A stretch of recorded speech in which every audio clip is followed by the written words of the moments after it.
What is going on, my fellow Omi homies? It's Foster, and I'm back at it again with another VeVe and Ecomi video.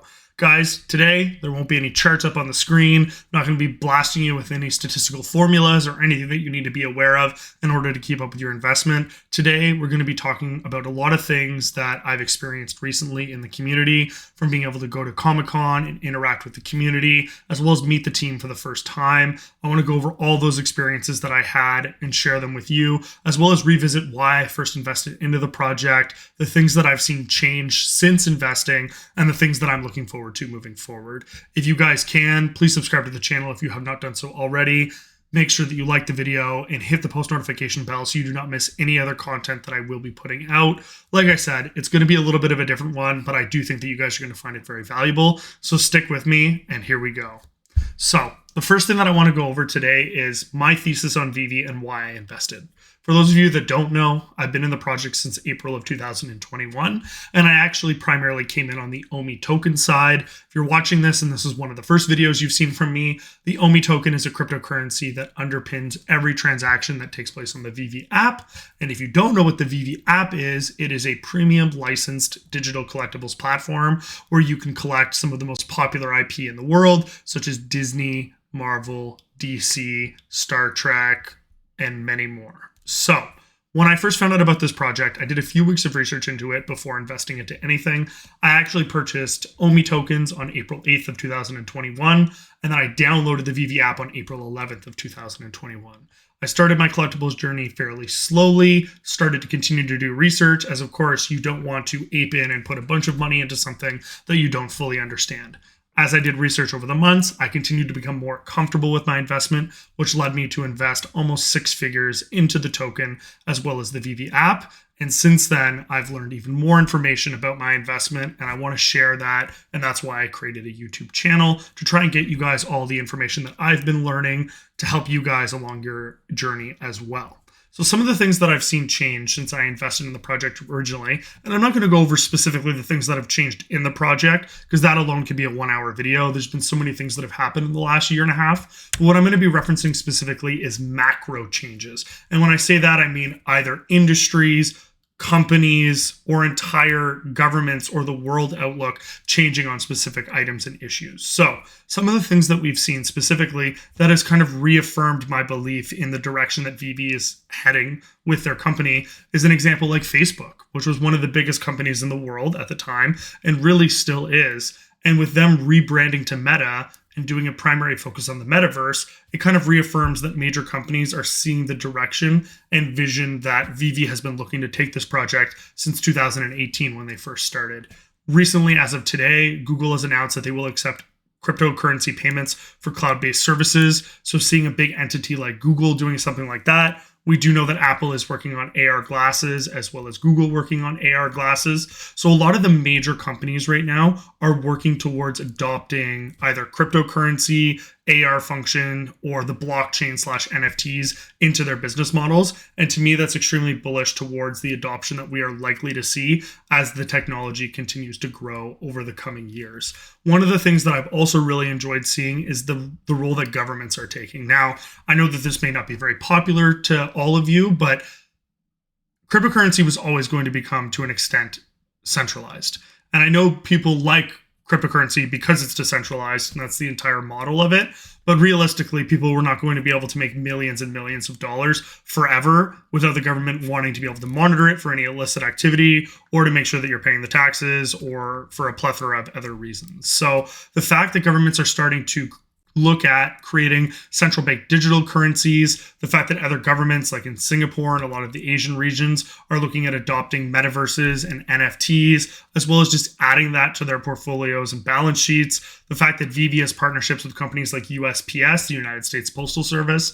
There's just so many positive catalysts that are moving forward towards the adoption of cryptocurrencies. We're seeing even Bitcoin ETFs, whether it be spot or futures, being offered by a lot of countries now and a lot of banks who are adding cryptocurrency to be available as an option to invest.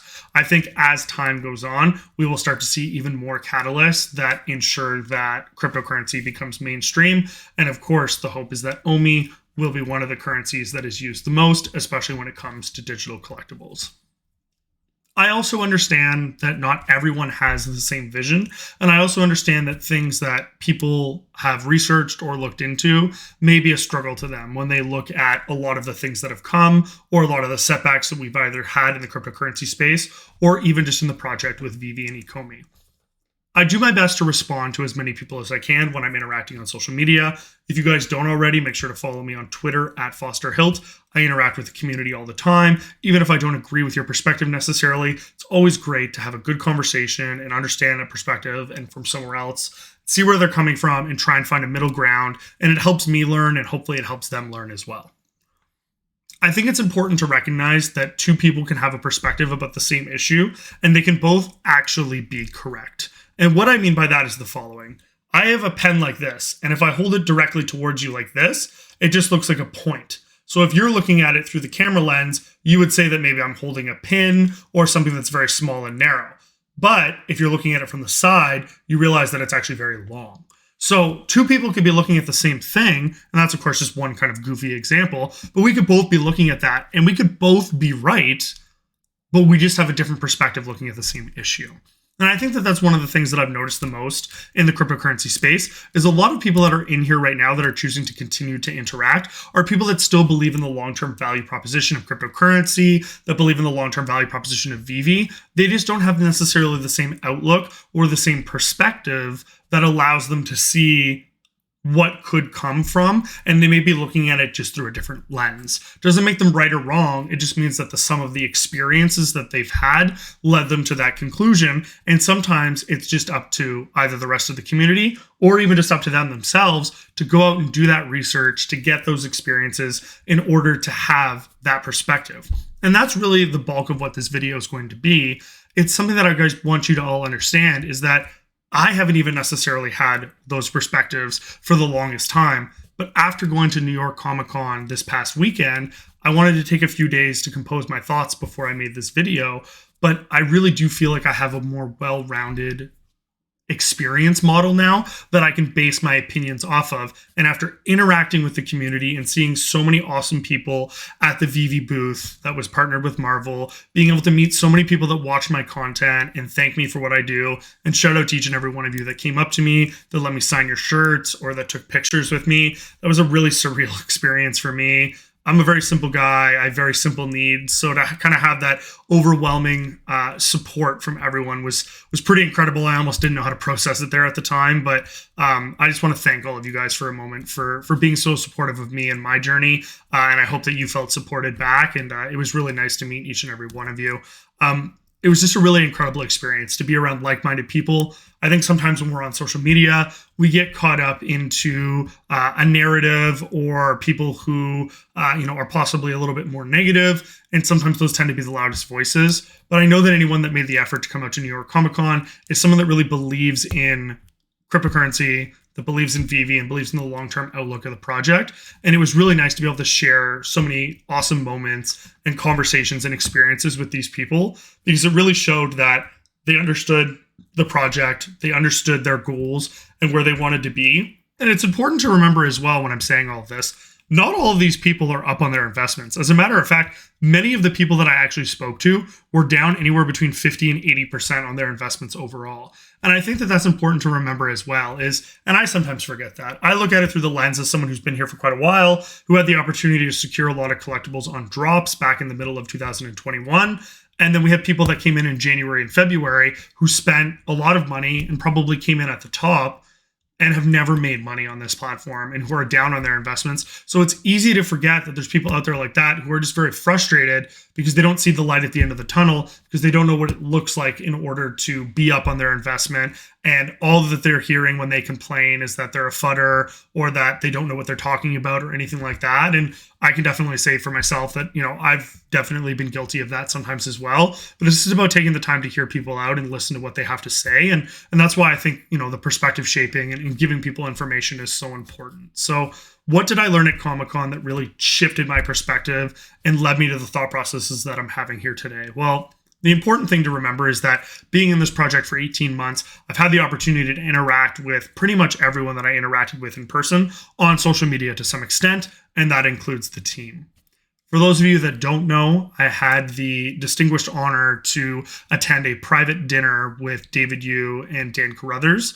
I was invited by Dr. Profit in order to go to a dinner. He won an auction, a one-of-one auction, and as a part of that, he was able to go to this private dinner, and he was able to invite a few people. I won't name those other people out of respect for them, but I was invited to that dinner, and it was a complete honor, and it definitely made going to New York immediately worthwhile. And being able to go to that dinner really opened my eyes to a lot of things. And I want to make it clear because I know when I put this out on social media, some people may thought that, okay, well now, they told him a bunch of secrets or a bunch of things that's coming. So he's just kind of plugging things for them now because he's, a moon boy and whatever the case may be.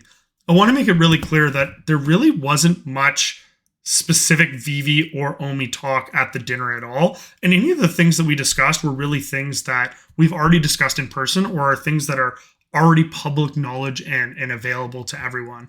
There's really no benefit to them giving me information before anyone else because I couldn't really talk about the information anyways, or if I did talk about the information, it would just harm likely all of the plans that they were making anyways. So really what the dinner was about for me was just about gauging for the first time in person what Dan and David and the rest of the team were all about. And I have to say, as someone who considers himself a fairly good judge of character, I was absolutely blown away by the interactions that I had with both Dan and David. From the very moment that I got into Comic-Con and met them on the first day, Dan Carruthers gave me a hug, said it was so nice to see me, told me that he watches all of my content, and went over to David Yu and said, "Do you know who this is?" And David Yu looked at me and said, "Yeah, that's Foster." And that was just an absolutely surreal moment for me. Like the fact that these people who I've invested so much of my time and energy and money into and believe in so thoroughly support me and what I try and do is just absolutely incredible. And it really took me aback, and I almost didn't know what to say to them at the time. But that was really incredible that they were telling me that they appreciated what I was doing to the company for the community when really I wouldn't exist if it wasn't for them. And it was funny because I actually told Dan Carruthers that at one point, I wouldn't be able to do any of this if it wasn't for you. And then he said, "Yes, but we wouldn't be able to do what we do without people like you." And he was right. It's really the community that makes this project so strong. They could continue to build all of this, but if it wasn't the community that believed in this from the beginning and kept supporting the project through delays and through, belief in the future, then, we really would never be able to get anywhere. So that was really interesting. And this was a perspective that had never really been presented to me before. And I hadn't looked at it through that lens, which is why I say, if you take nothing else away from this video, being able to look at things from a different perspective can really give you a lot of clarity and insight into how things may operate or how things may be. And when you really take a step back, you realize, how far we've come and the likelihood of where we're going to end up. And it's just really exciting. So I wanted to hammer that point home. And I also wanted to talk about a lot of the experiences that I had with the community. Being able to, sign people's t-shirts, being able to take photos with people, recognizing people's Twitter handles or faces from, spaces or interactions that I've had with on social media. There is no other community in this space. And I wholeheartedly believe this, that is like the VeVe and Omi community. They just don't exist, especially in a bear market. We look at projects like Decentraland and Sandbox that have over $1 billion valuations and market caps, and they have 50 people a day using their platform. And we look at VeVe and complain about the fact that there's only 5,000 active users a day.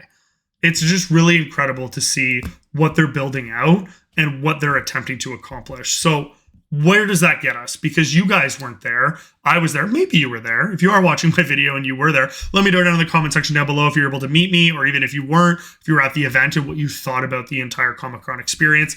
It was my first one, and I found it extremely overwhelming. The entire venue was massive, and it was just absolutely incredible. But let me know down in the comment section down below. So where does that leave us for the future? Where are we going to end up, in my opinion, and why does all of this matter? Well, I had a good buddy of mine call me earlier today, and he said, Omi hasn't really done anything in a little while, and I'm thinking about selling half of it and pulling it out and maybe re-entering at some point next year. And I responded with, if that's what you'd like to do, I support you. If you need the money, it makes sense. And he said, no, Foster, I want your opinion. I don't want your politically correct answer. So how I responded to him was, I think you're an effing idiot if you do that. And I think that you should continue to hold. Now, that, of course, is not financial advice. That's me talking to a very close friend of mine. But it really goes to give you the perspective that if you're on the outside looking in and you don't have the opportunity to have these experiences, I want to let you know that I understand why you may be struggling right now.